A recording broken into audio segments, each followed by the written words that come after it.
Insightful podcasts by informative hosts.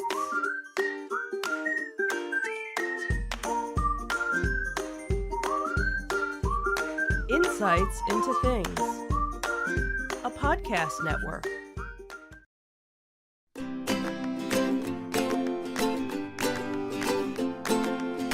Welcome to Insights into Teens, a podcast series exploring the issues and challenges of today's youth.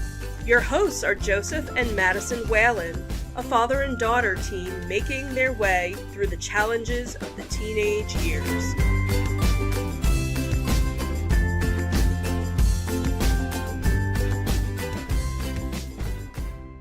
Welcome to Insights into Teens. This is episode 100, Fun and Games with Dan.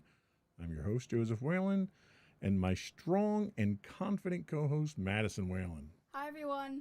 How you doing today, Maddie? I'm doing all right. So we're going a little off schedule. Today's a Tuesday we're recording on because we have a special guest with us today. Let me introduce our special guest. Today, discussing fun and games with us is Dan Worth. How are you doing today, Dan?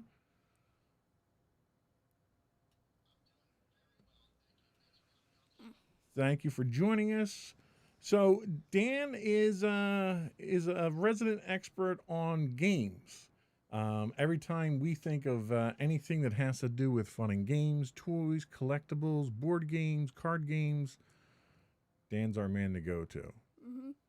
So we're going to be asking Dan some questions about gaming. We have some statistics, some information on how games affect teens. We'll be talking about that.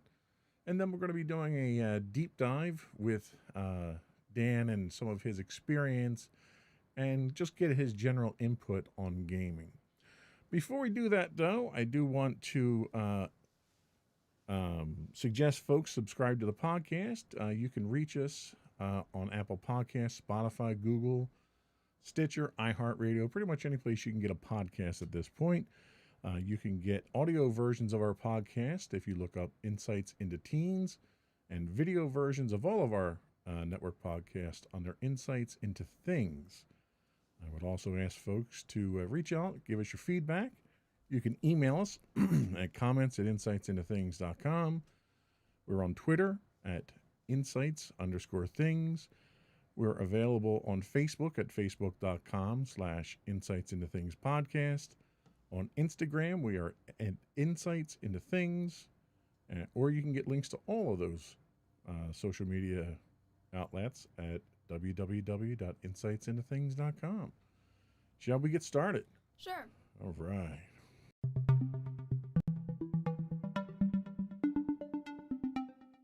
So before we get too deep into things, let's introduce Dan again. And let's find out a little bit more about Dan and what is some of his expertise. Why don't you take that? Okay, so tell us a bit about your background in gaming and collecting.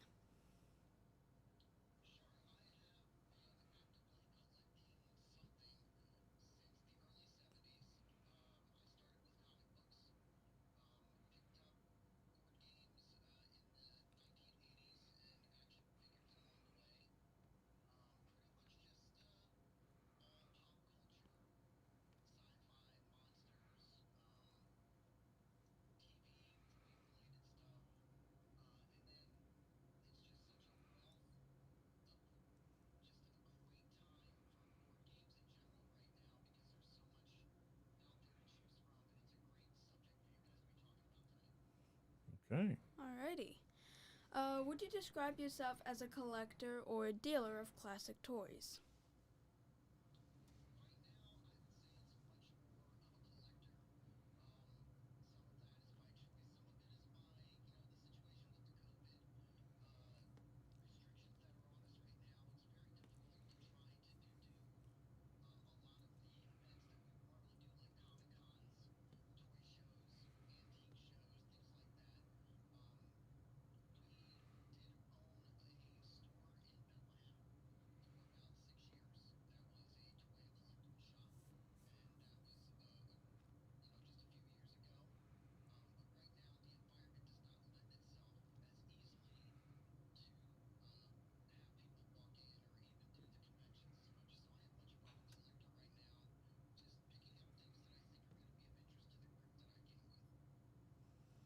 Alrighty, that kind of leads well into our second question. So, how long did you own your gaming/toy store?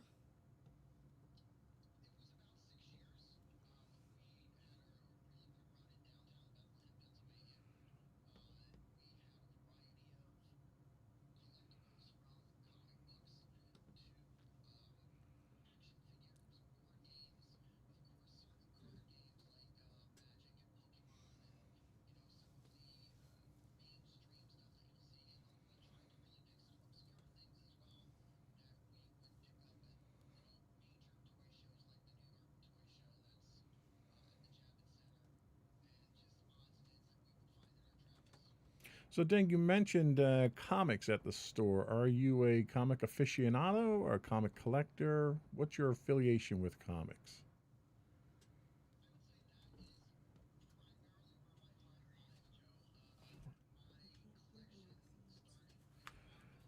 I can't hear him.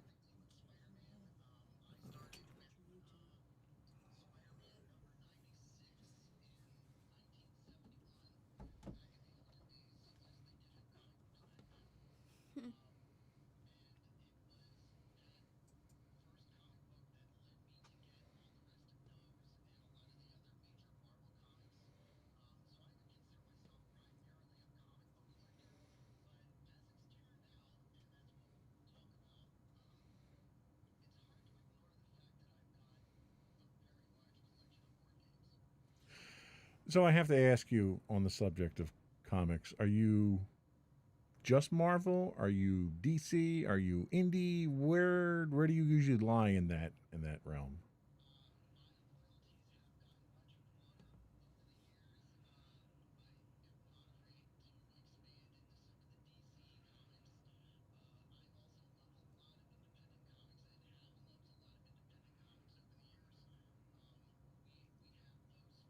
Thank for the Teenage Ninja Mutant Turtles. We have them to thank for The Walking Dead, The Boys, a lot of the stuff that's out there right now that is so popular um, is a result of independence, and it's a huge faction in the comic book world.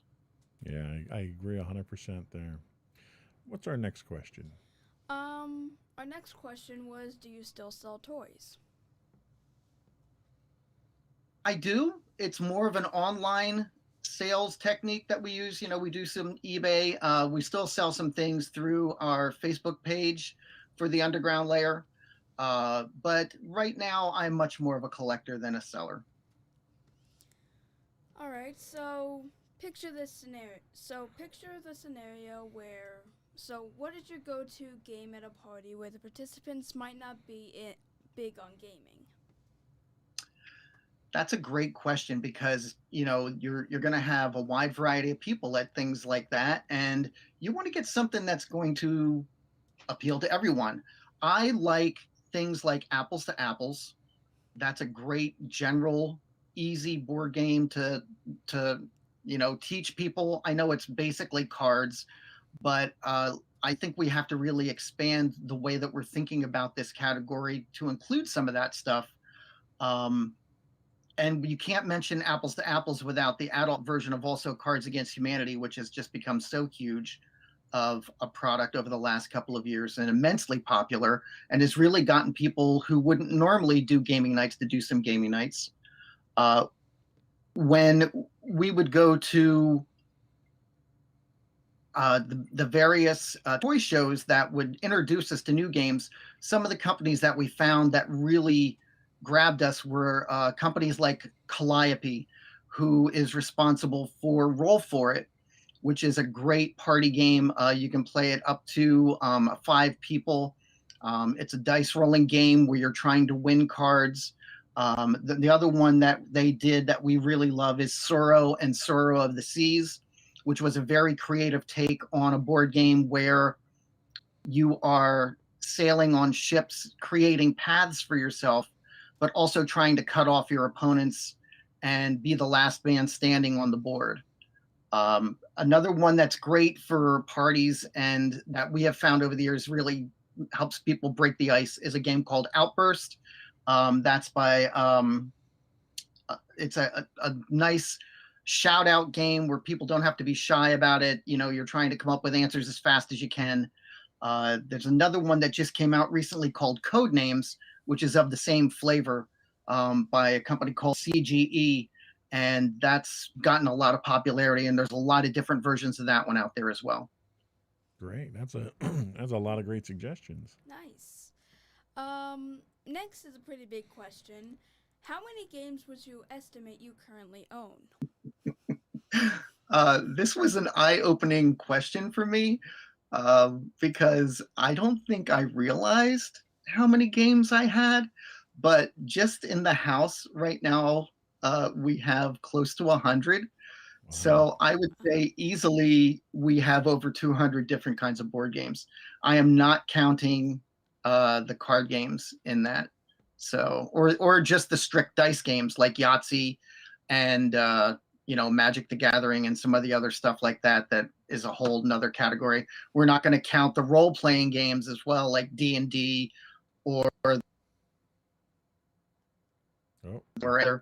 again, another totally different category.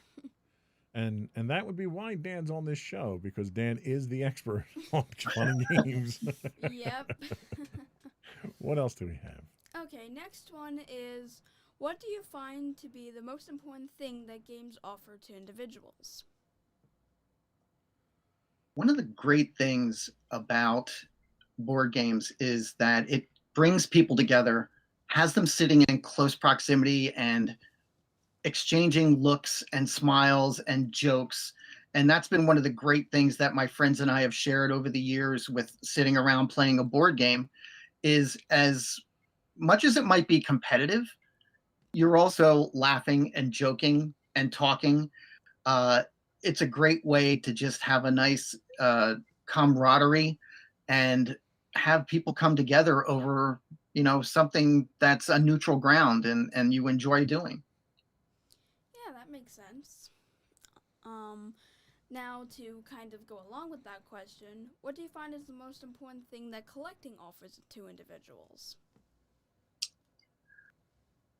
I find that both for myself and to all my friends who collect and the people that used to come into the underground lair, there's always that feeling of taking you back to your childhood, to taking you to fond memories, and just warming your heart when you see some of these things that you grew up with, and it's right there in your hands again, and it really sparks a lot of memories. And as well as some people will say, the collecting aspect of it can be monetarily beneficial.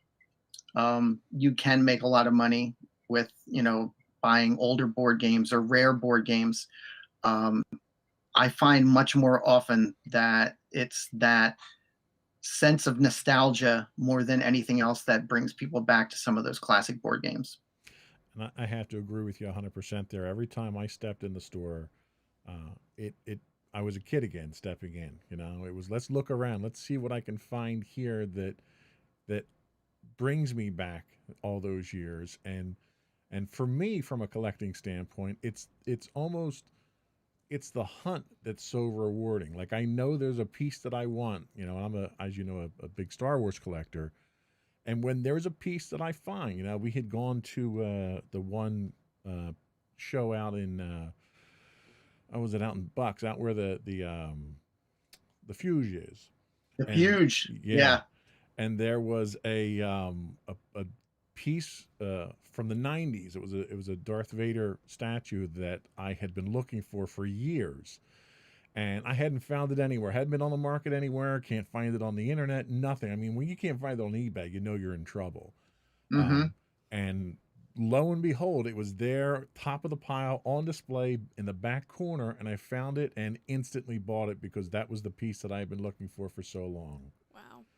So, and it was so rewarding. You have to think that that's that feeling that Indiana Jones has every time he finds a relic. Absolutely. Because the joy of that moment of finding that rare thing out in the wild is there's nothing quite like it. So Madison, also, I would say it's the thrill of the hunt.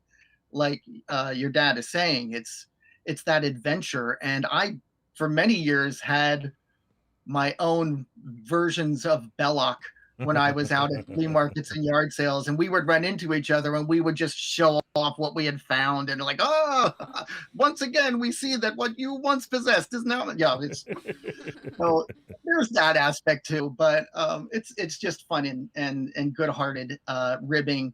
But man, it is exciting when you can find that one rare thing that you've been looking for so long, and we all certainly have them. Yep. Well, maybe not you yet, Madison, but you will. Well, yeah. What else do we have, sweetie? So the next question is, what do you enjoy most about sharing a new game with people? I love the expressions on people's faces when they're getting pulled into the spirit of the game, and that sense of joining on an adventure. I can tell you that one of the most fun things, and I'm going to bring this home to like a personal aspect, when one of the first times when your mom and dad and I would play a board game like the Buffy game, Buffy the Vampire Slayer, it was very exciting to see, the interactions of the characters and not know what situations are going to come up, and then remember what had happened on the show. And, it was just such a blast to share those laughs, and then you tell stories, and it just makes it a very interesting evening around a board game to be able to share that. Yep. I definitely I remember a lot of times when I don't particularly like new things. I will be honest. I don't like change very much. But when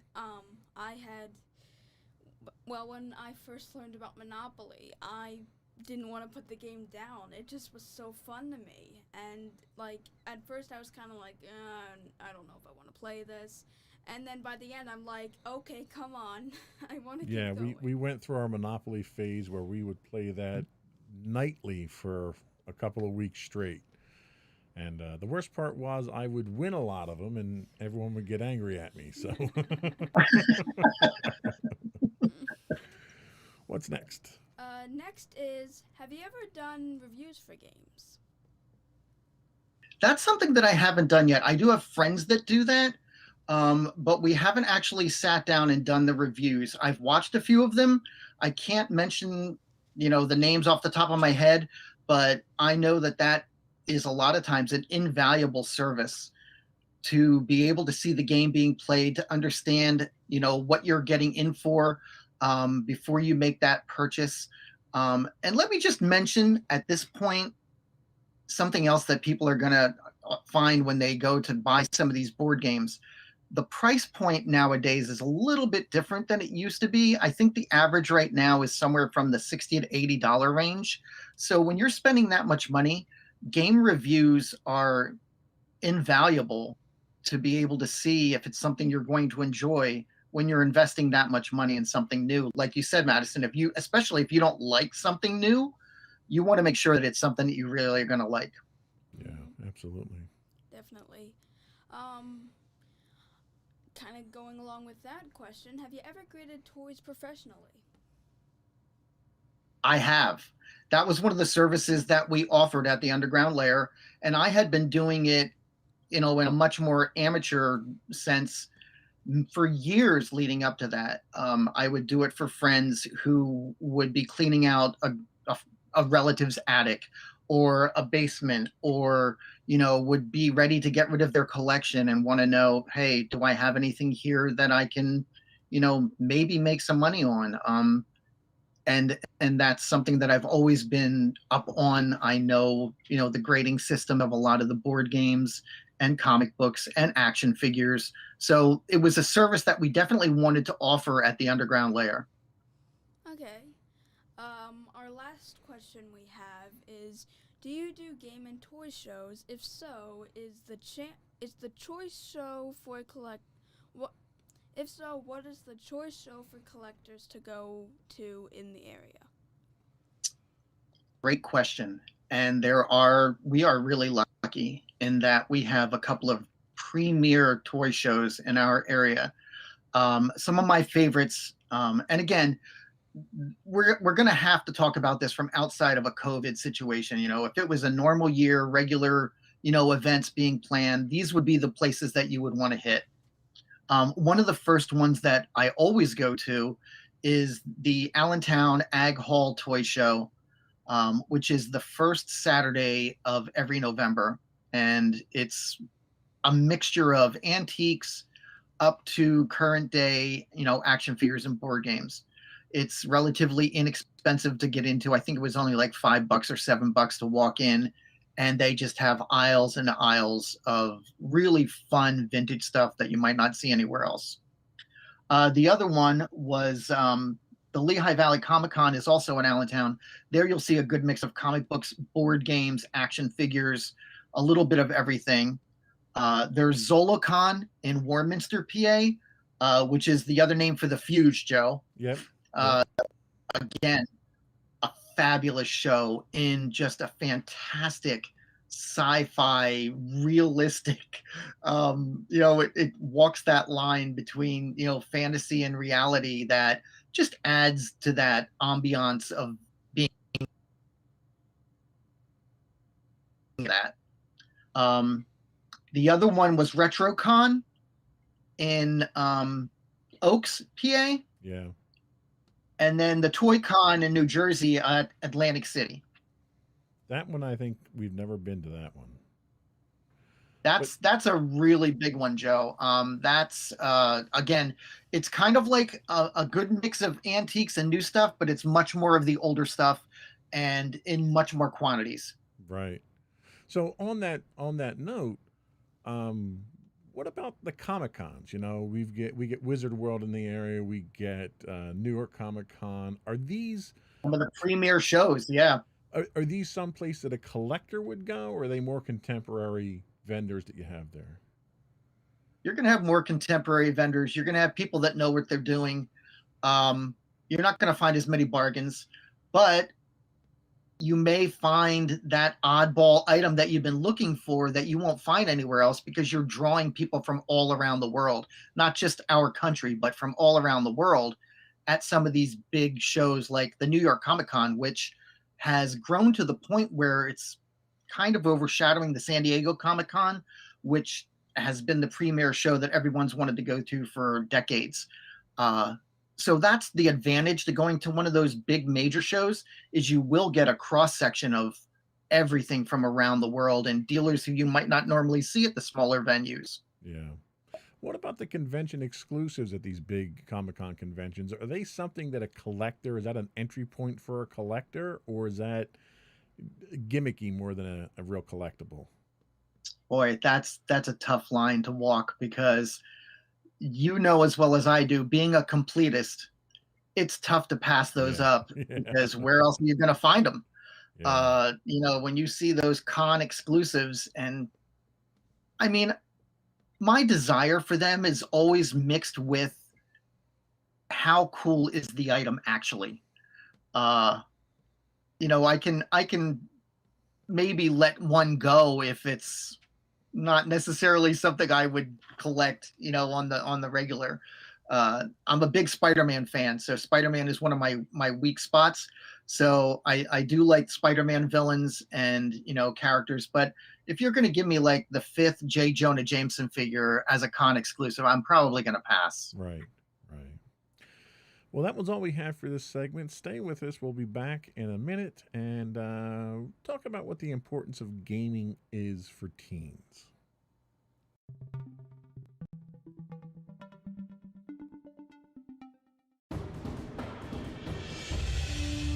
For over 7 years, the Second Sith Empire has been the premier community guild in the online game Star Wars: The Old Republic. With hundreds of friendly and helpful active members, a weekly schedule of nightly events, annual guild meet and greets, and an active community both on the web and on Discord. The Second Sith Empire is more than your typical gaming group. We're family. Join us on the Starforge server for nightly events such as operations, flashpoints, world boss hunts, Star Wars trivia, guild lottery, and much more. Visit us on the web today at www.thesecondsithempire.com.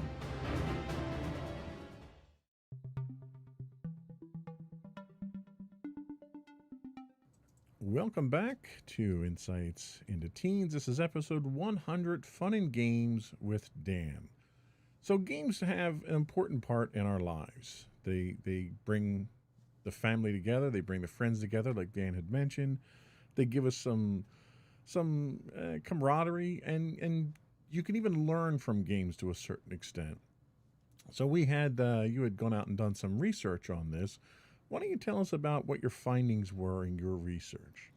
Okay, so this research comes from a site that we haven't used called yourmom.com. I'm sorry. I had to get that out. It actually is yourmom.com, not your mom, but okay. Sorry. This is the Fun and Games podcast, so that's okay. Okay, so on to the research. So games are key to the personal development of youth during adolescence and offer a number of benefits. Playing games allows young people to learn and have fun. Games can also be used as a means of distraction and personal growth. The most popular games for teens are those that provide challenges to the mind. Some examples are strategy games, puzzle games like Tetris, Candy Crush, To Zoom, board games like Monopoly, Clue, and the Game of Life, and word games like Categories, Scrabble, Words with Friends, and Boggle. Games are truly a privileged tool that allows for the development of a positive attitude that can accompany teens for the rest of their lives. Playing games combines pleasure, participation, creativity, and experience. So, Dan, would you agree that these benefits are benefits that you can get from board games? Absolutely. Along with that, I think just the idea of some of these games where you're utilizing strategy, you have to use logic and forethought. All of those are great skills for teens to have going further into their life, just with life lessons. It teaches you creative thinking and abstract thinking, as well as sometimes teaching you history and basics like finance and Monopoly. Yeah, that's a very good point. Now, the research that was done suggests that teens want games that give them a challenge. Do you find that to be the case in your experience? Oh yeah, because if something's too easy, you're going to get bored with it, and how long is that interest going to be held? The game has to be challenging. It has to push you a little bit, has to move you out of your comfort zone. And I think those are really important elements for any successful board game.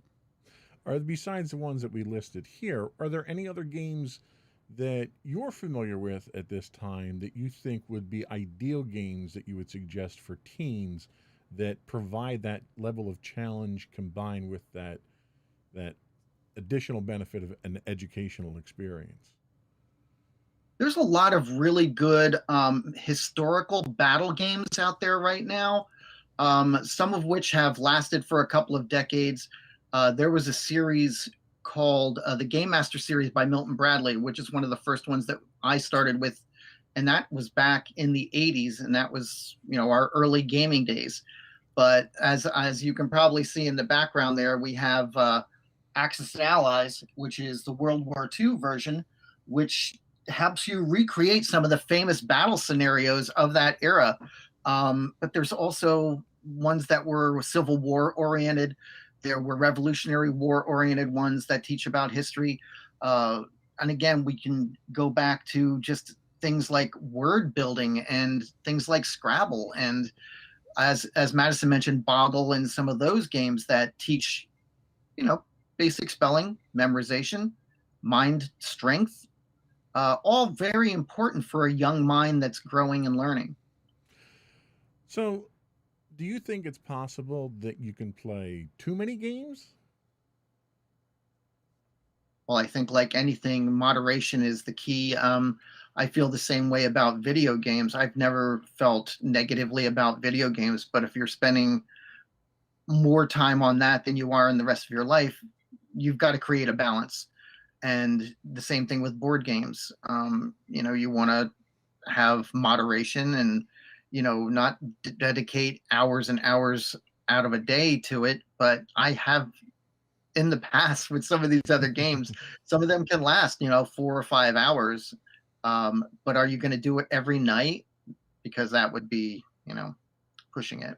Yeah, that could be dangerous. I do remember our 6 and 8 hour Star Wars miniature weekend that we would do. That's not something you would want to have as your life going, every night. No, not unless you're getting paid to do it as a playtester or something Right. like that. Right. So let's, we talked about a couple of mostly games that are group involved games. But there's benefits to individual games too, especially given the current environment that we're in where we can't all get together. Are there any games out there that you could suggest to somebody who doesn't have that advantage of getting together with someone? I'm really glad you brought that up because that was going to be a point that I was going to bring up at the end of this as well. With the current environment, it's very difficult to have game nights and to be able to get together with my friends. And I'm sure everyone is experiencing the same thing. So what do you do if you want to continue to play a board game? What can you do on your own? Are there solo board games out there? And yes, there are. Some of the ones that I was able to find were things like the Escape the Room series. It's not easy to do those on your own, but you can. There's another great series called Choose Your Own Adventure, which is by Z-Man. And those are based on those books that you and I probably remember more than anybody, Joe, where you would page through the book and you're reading it. And at the bottom, it would give you a choice of what page you would go to if you chose this and what page you would go to if you chose that. So they've created solo games in that fashion. And I did want to mention one other thing that I discovered this past year because, again, I really wanted to find something that I could do on my own without having to do, a get-together. And I found on Kickstarter, and I'm very excited about this, it's going to be coming out in May, a game called Final Girl, where you play against the game, it's a solo version of a game, where you are the final girl in a horror movie. And there are different scenarios with different types of, axe murderers and horror characters that are very similar to like your Freddy Kruegers and Jasons and things like that. And you have your final girl who's trying to rescue people around the lake or around the house while being chased by this maniac. And it's you against the clock and against this character. And it's a solo adventure. And it sounds like it's going to be fantastic. And that's coming out May of this year. Oh, that's very cool. That sounds very interesting.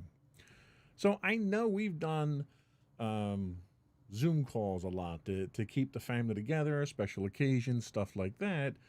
And, whenever we get together as a family, we always play a game. Thanks to you, pretty much. You've always got games with you whenever we get together. So on Zoom, there have been some options that we've been able to translate that into another entertaining experience. Do you have any suggestions like that for people who can't get together but still want to play group games like that, where they can sort of capture some of that magic? Any suggestions on that?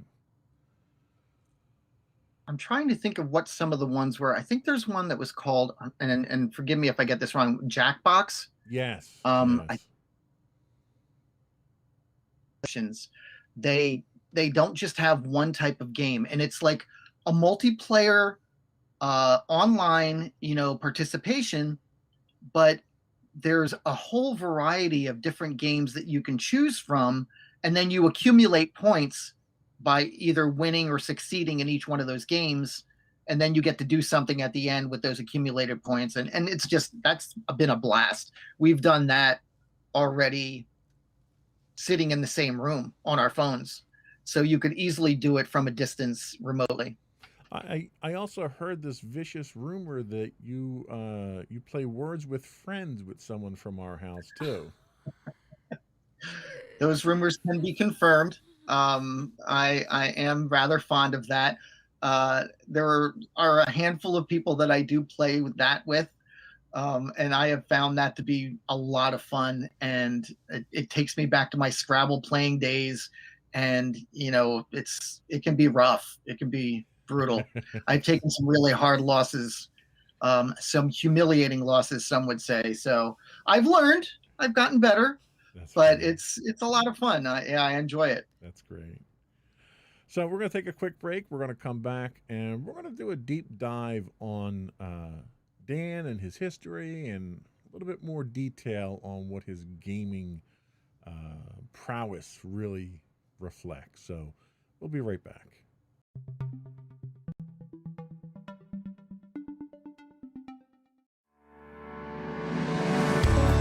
Insights into Entertainment, a podcast series taking a deeper look into entertainment and media. Our husband and wife team of pop culture fanatics are exploring all things from music and movies to television and fandom. We'll look at the interesting and obscure entertainment news of the week. We'll talk about theme park and pop culture news. We'll give you the latest and greatest on pop culture conventions. We'll give you a deep dive into Disney, Star Wars, and much more. Check out our video episodes at youtube.com/insightsintothings. Our audio episodes at podcast.insightsintoentertainment.com, or check us out on the web at insightsintothings.com.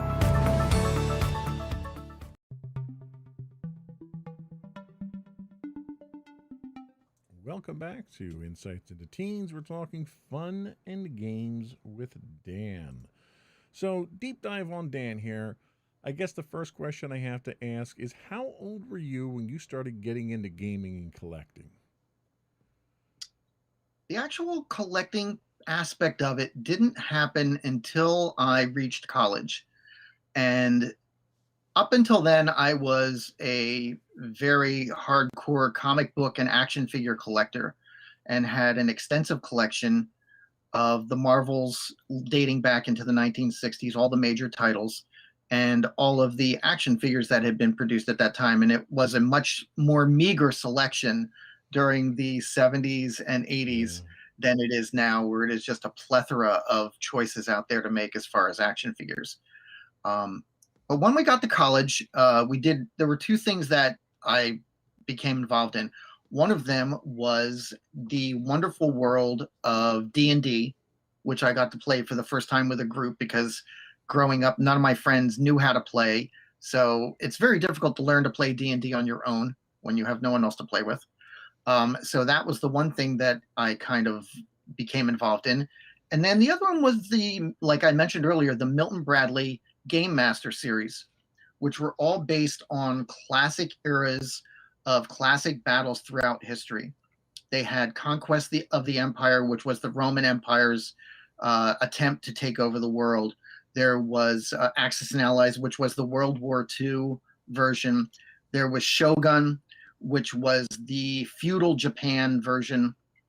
And they had another one called Broadsides and Boarding Parties, which was a tall ship, sort of a pirate kind of version where you would chase each other around in ships on the board, and you would get to a point where you would do a broadsides with each other if you were next to each other, and then you had characters that could actually attack each other from the ships. So those types of military strategy games were a big part of my formative game playing years. Very interesting. So, what games were popular when you were a teen?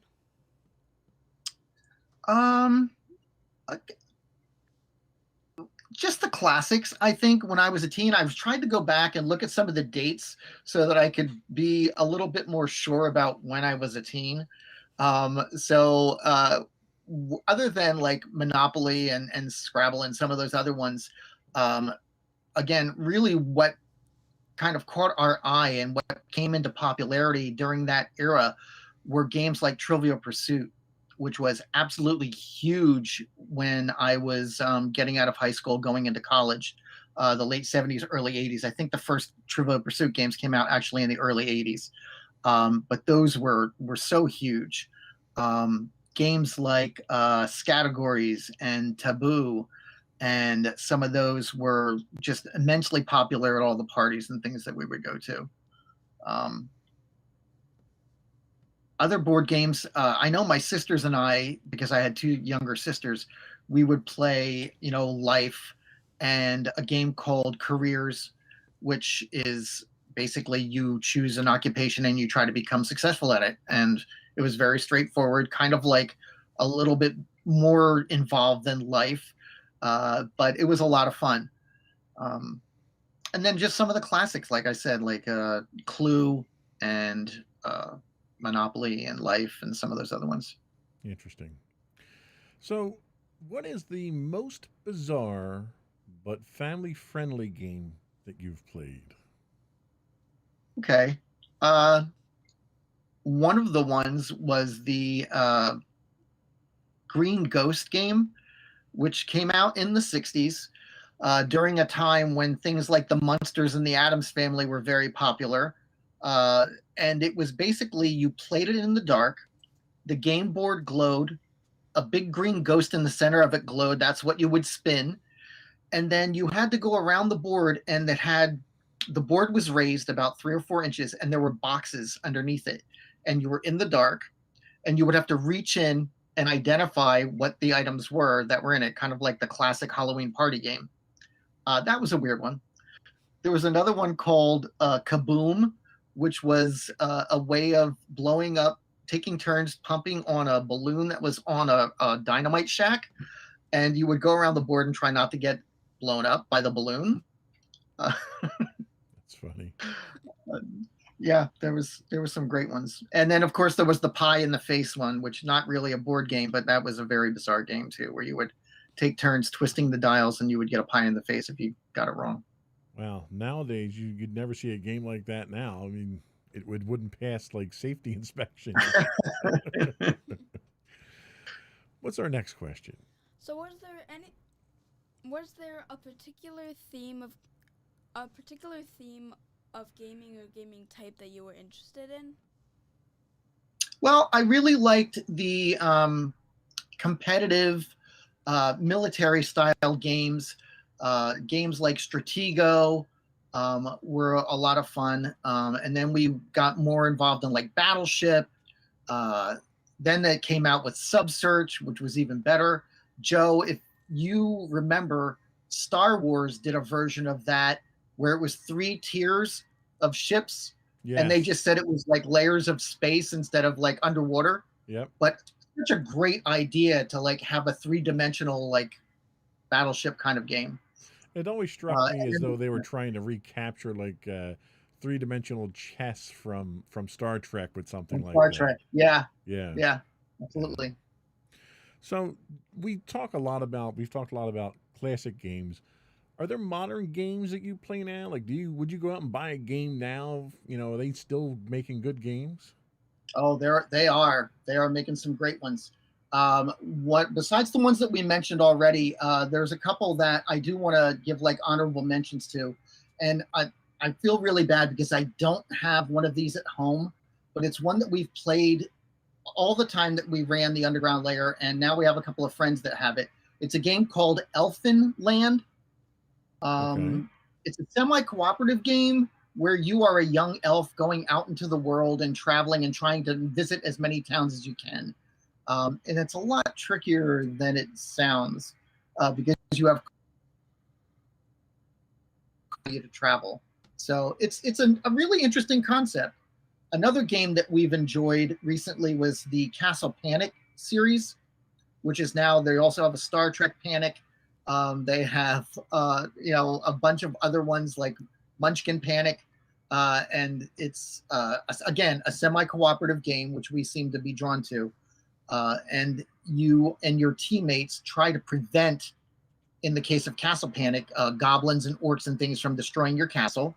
In the Star Trek sense, you prevent the Romulans and Klingons from attacking you. So that's a really fun one. That's a relatively new one. That's only been like the last 10 years that that's been out.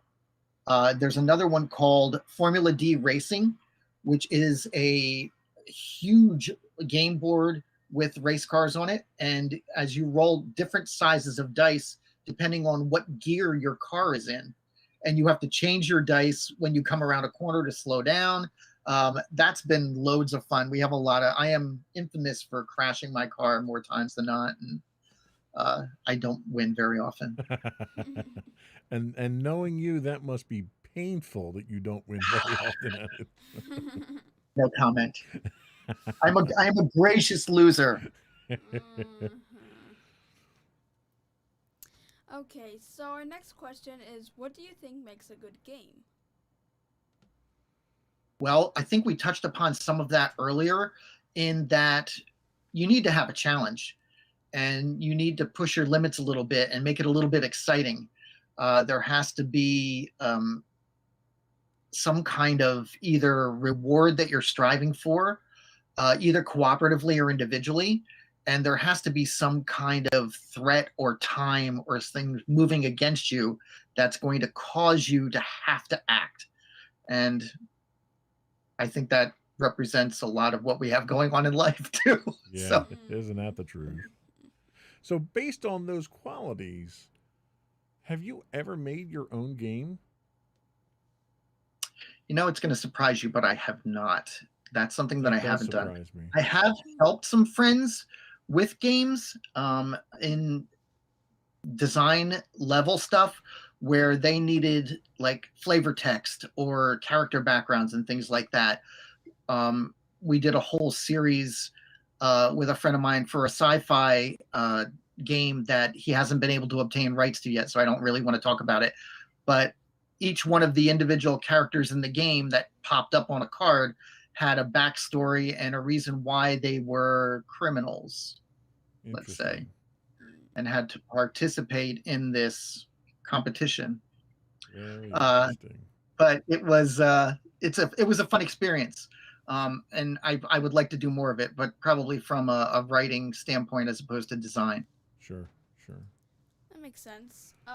So are there any games you think are underrated?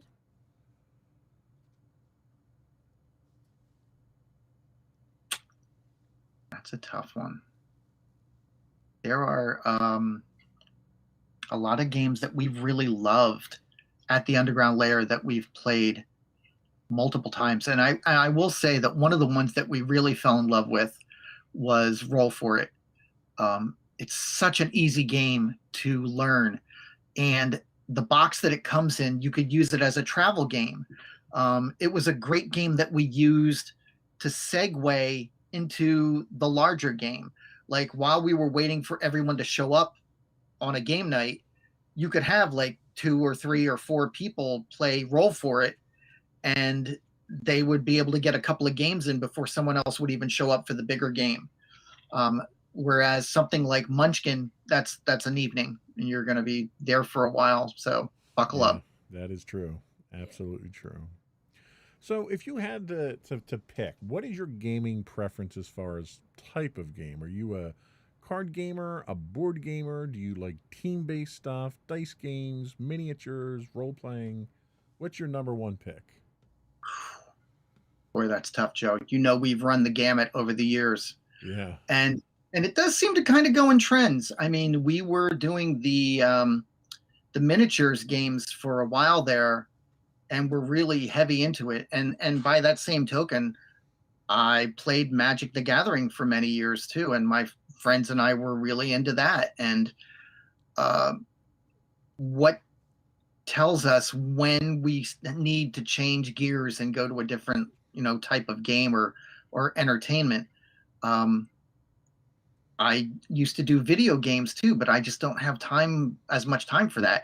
And video games, I know that, we can do like multiplayer online stuff now, but there's something about sitting around a table at a board game that's a little bit different than when you're behind a monitor.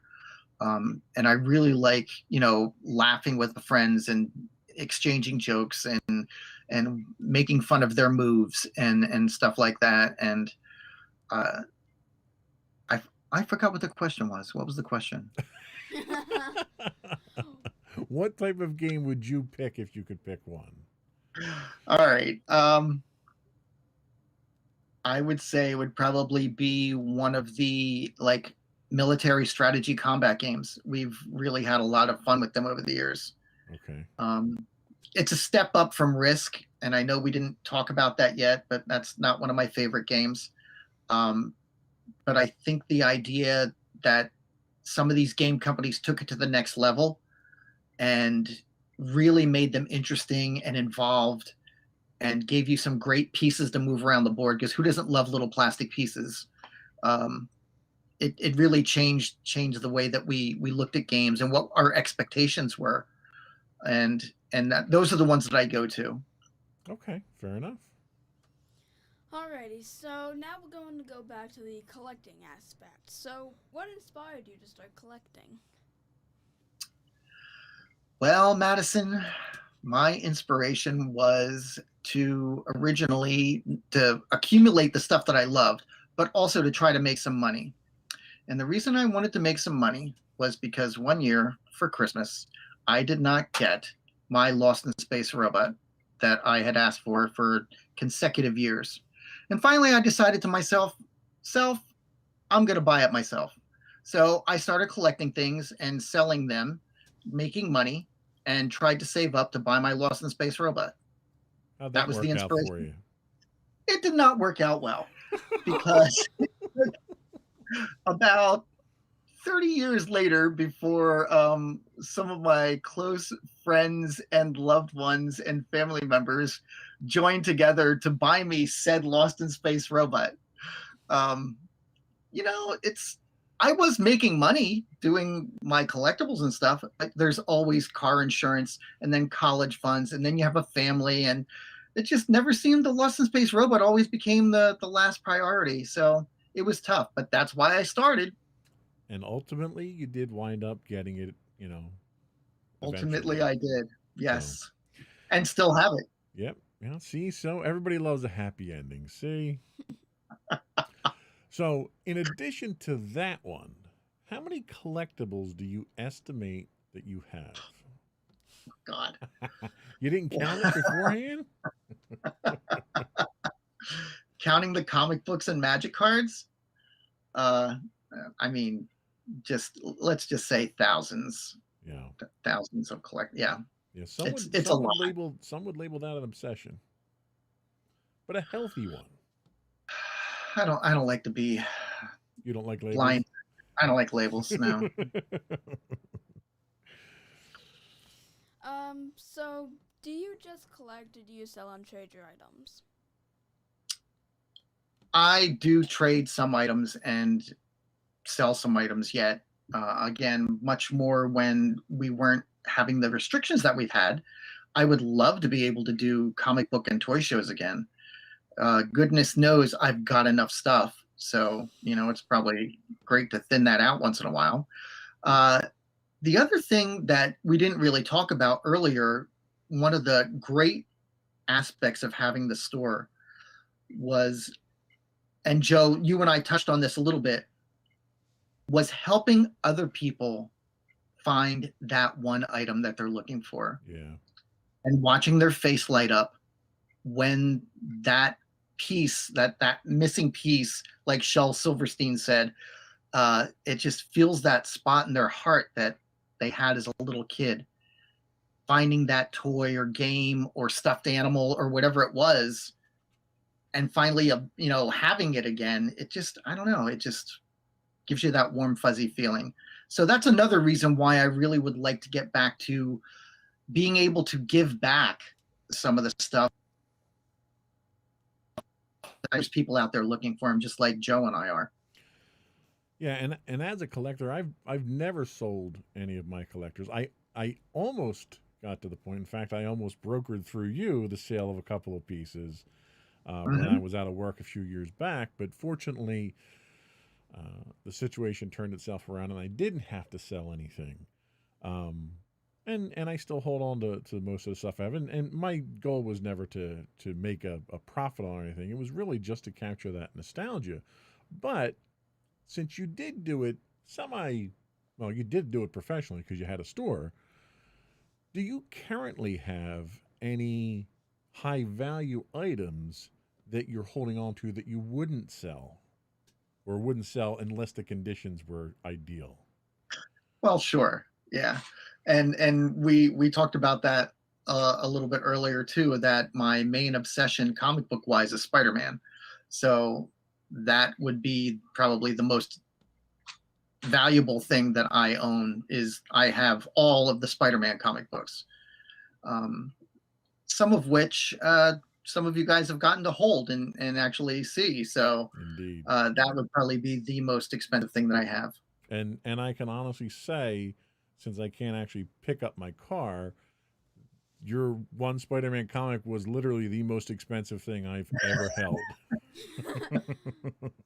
That's a pretty safe bet for a lot of people. Yeah. Yeah, yeah, and very good condition. And I assume you've kept it in as good a condition, in the 10 years since I saw it. You would expect nothing less. I imagine it doesn't see the light of day very often. It really doesn't. No, it's not something I take out to thumb through, for old time's sake. So, on the subject of some of your more valuable items, what's the biggest win of a collectible you've ever managed to acquire? Hmm. Well, I would say one of my favorite things that I found was as a young collector, I used to frequent yard sales and flea markets, and my dad would actually be running a shop down in Lehigh on weekends. So I would go down with him occasionally. And this was when I was still, maybe 8, 10, 12 years old. And I wandered into one of the shops, and an older woman had a stack of comics under the counter, and she allowed me to look through them. And I found one that I really wanted, and I gave her a quarter, and I walked out with it and walked very quickly back to my dad. And it was a Hulk #6, which at the time was probably only a couple of $100, but it really was like one of the big wins of finding something in the wild that you never saw, even behind the counter at a comic show a lot of times. That was one of the best things that I had found. Another one was finding a Munsters drag race game in a thrift store for $2, which I then did trade to someone at a toy show. That was probably $400 or $500 game at the time. Wow. So you get every once in a while you get a win. Yeah. So you've obviously run the gambit of collectibles at this point in time, comics and toys and everything else. What are you into right now as far as collectibles? What are you targeting right now? Believe it or not, it does seem like board games is one of the things that I'm really kind of looking at. We've had a lot of fun just doing our gaming nights, but we're always looking for something new. I know, Joe, you've probably noticed by now, even though your eyes are drawn to the Return of the Jedi game, but right next to that, you'll see a copy of the very rare John Carpenter's The Thing game. Mm-hmm. And give me a second, I'm going to grab that for you. Oh, I better grab this one too. This was another prize this past year, and God love them for coming out with something like this. Nice. Let me find my camera. There we go. You're good. You're good. All right. The Princess Bride game, it recreates all the scenarios from the movie and allows you to play the characters as they would have approached each challenge. So you have the great. Pit of Despair, you have the Cliffs of Insanity, you have the shrieking eels, and you have to do different things in order to get through those scenarios, and it's a lot of fun. And then this one was a Christmas present that just came out a couple of years ago. I had seen it at Toy Fair, tried to buy it, they were sold out. Tried to buy it at Go Games, they were sold out. Then they stopped making it for a while. So this was quite a find this past year. Very cool. So this is very much similar, and Madison, you might be aware of this game.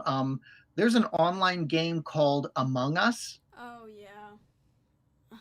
You know, basically the plot of that, right? Yeah, impossible. So that's kind of the premise of the thing. And I know some of your other viewers will know that what happens is there's a bunch of scientists in the Arctic, and they discover a flying saucer, and there's a creature on there that takes the place of one of the people, and they don't know who it is. Right. And that's the game. One of you is the creature trying to chase and eat the other ones, and you either have to escape or kill the creature, and it's really like intense.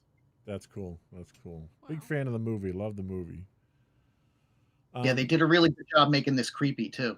That's cool. And that's hard to do with a board game. It is. So we're kind of running up against the clock here. Before we go, did you have any advice for someone Madison's age who might want to start collecting and doesn't really know how to get into it, or is looking for a game that they might be able to play with their friends in a limited environment or anything like that? There's a great selection out there. I would say one of your options is to maybe go to some of these comic shows and collectible shows, or even a comic shop, and ask some of the, not only the owners or people that are working behind the counter, but if you see someone at a table playing a game, stick around and check it out, because that's a good way of seeing one of those reviews, those game reviews in person.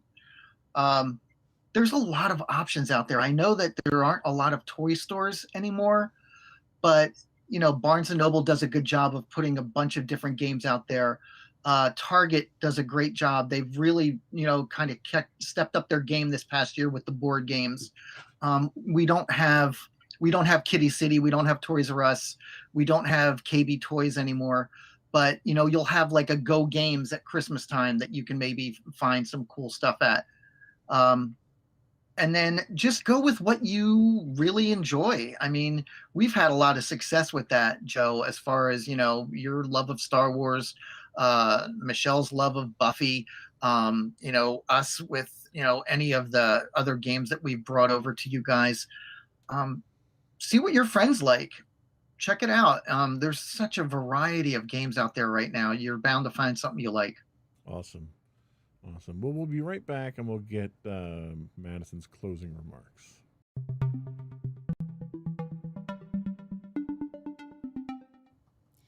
Okay, so for my closing remarks today, I'm just going to say to everyone out there, play some games. You don't have to always do it with people because, of course, restricted environment, but try it out for yourself. Try out some single-player games, and if you can, try out some group games. Be creative with how you can play them, and try out new games, and see if, and I'm sure there's something you'll like. All right, great advice. Dan, again, I want to thank you for joining us today. It's been a pleasure. It's been insightful, entertaining, educational. Of course, most of the Thank you so much for having me, guys. I really enjoyed it. Most of our entertainment was the your mom joke, but we'll take them where we can get them. Exactly. So that's it for this week. We'll be back. We won't be recording this weekend because this will be this weekend's podcast, but we'll be back the following week.